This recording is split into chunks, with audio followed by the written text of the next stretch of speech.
In the name of Allah, the entirely merciful, the especially merciful.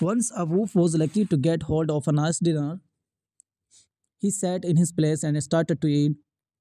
He didn't want to share his food with anyone else. He was eating so hurriedly that a small piece of bone got stuck in his throat.